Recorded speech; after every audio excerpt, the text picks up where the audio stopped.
पिछले 24 घंटों में इजरायली सशस्त्र बलों के हमले में कम से कम 65 फिलिस्तीनी मारे गए। इन हमलों में 153 लोग घायल हुए हैं। कुल गाजा में मारे गए लोगों का आंकड़ा 1,67,139 पहुंच गया है तथा घायलों की संख्या 1,70,000 बताई जा रही है। छत्तीसगढ़ के कबीरधाम जिले में रविवार रात बोलेरो और ट्रक की भीषण टक्कर में कई परिवारों की खुशियां छीन गई। इस भीषण सड़क दुर्घटना में 5 लोगों की मौत हो गई जबकि 4 लोग गंभीर रूप से घायल हैं। पूरे इलाके में मातम पसरा हुआ है। बोलेरो नंबर CGAM 2839 यात्रियों को लेकर जा रही थी, तभी सामने से आ रही ट्रक से टकरा गई।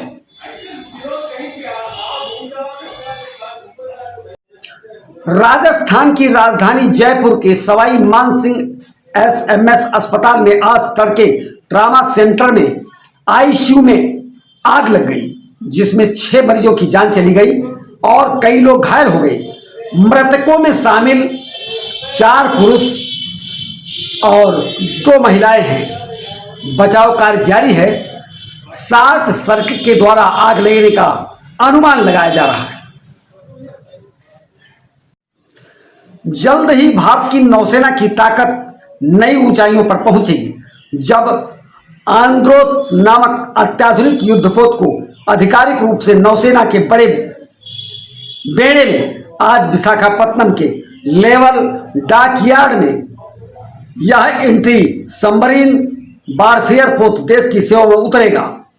तब भारत की समुद्री ताकत सीमा की सुरक्षा में एक मजबूत कड़ी बन जाएगा। लेह में भड़की हिंसा के बाद सरकार ने सोनम वांगचुक को गिरफ्तार कर लिया था। सोनम वांगचुक जोधपुर की जेल में बंद है।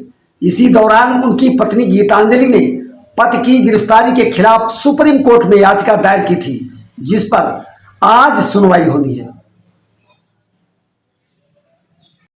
भारत अपनी सुरक्षा तकनीकी क्षमता में जबरदस्त प्रगति कर रहा है। भारत रूस और अमेरिका को टक्कर दे रहा है। भारत न स्पेस तकनीक में लंबी छलांग लगा रहा है, बल्कि भारत ने स्पेस टेक्नोलॉजी, हाइपरसोनिक मिसाइल विकास और ए-सैट क्षमताओं में चीन को पिछाड़ दिया है। राजनीतिक योजनाओं को चुनौती दे दी है। भारत अब अंतर्राष्ट्रीय तकनीक में मामूली खिलाड़ी के तौर पर नहीं देखा जा सकता। मुख्य चुनाव आयुक्त ज्ञानेश कुमार ने स्पष्ट कहा कि सुप्रीम कोर्ट के आदेशानुसार आधार अधिनियम के अनुसार आधार कार्ड, जन्मतिथि, निवास या नागरिकता का प्रमाण पत्र नहीं माना जा सकता। पूरे देश में संघ का शताब्दी वर्ष बड़े ही हर्षोल्लास से मनाया जा रहा है। इसी क्रम में संघ प्रमुख मोहन भागवत ने POK को लेकर बड़ा बयान दिया है। उन्होंने कहा है, पाक अधिकृत कश्मीर भारत का अभिन्न अंग है, इसे वापस लेना बहुत जरूरी है।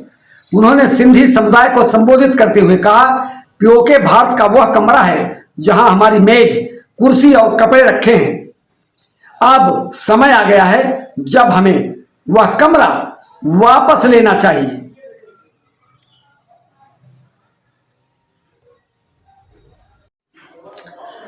राजस्थान के पाली गांव में PM किसान सम्मान निधि में बड़ा घोटाला सामने आया है।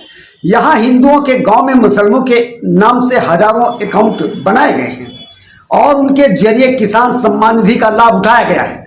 जांच में पता चला है कि इस गांव में एक भी मुस्लिम परिवार नहीं है। जिन फर्जी खातों में किसान सम्मान निधि ट्रांसफर हुई है वे उत्तर प्रदेश, बिहार और पश्चिम बंगाल के हैं। पाली जिले के देशुरी में 20,000, रानीगांव में 9,004 और मारवाड़ा जंक्शन में 62 फर्जी खाते पाए गए हैं। फर्जी अकाउंट से पैसा लेने वाले 90% मुस्लिम लोग हैं। यह फर्जीवाड़ा 2020 से लगातार चल रहा है। मस्जिद कमेटी ने स्वयं करवा दिया ध्वस्तीकरण। खबर संभल से है। संभल के राय बुजुर्ग गांव में मस्जिद 110 वर्ग मीटर में बनी हुई है। प्रशासन का दावा है कि ये सरकारी जमीन पर बनी है। कुछ दिनों पहले प्रशासन टीम कार्यवाही हेतु पहुंची थी, किंतु कमेटी ने 4 दिन का समय मांगा था। प्रशासन ने समय दिया, किंतु हाई कोर्ट जाने पर भी कमेटी को कोई राहत नहीं मिली, बल्कि याचिका निरस्त हो गई। इसलिए मस्जिद कमेटी ने खुद बुलडोजर मंगाकर ध्वस्तीकरण कार्यवाही शुरू कर दी।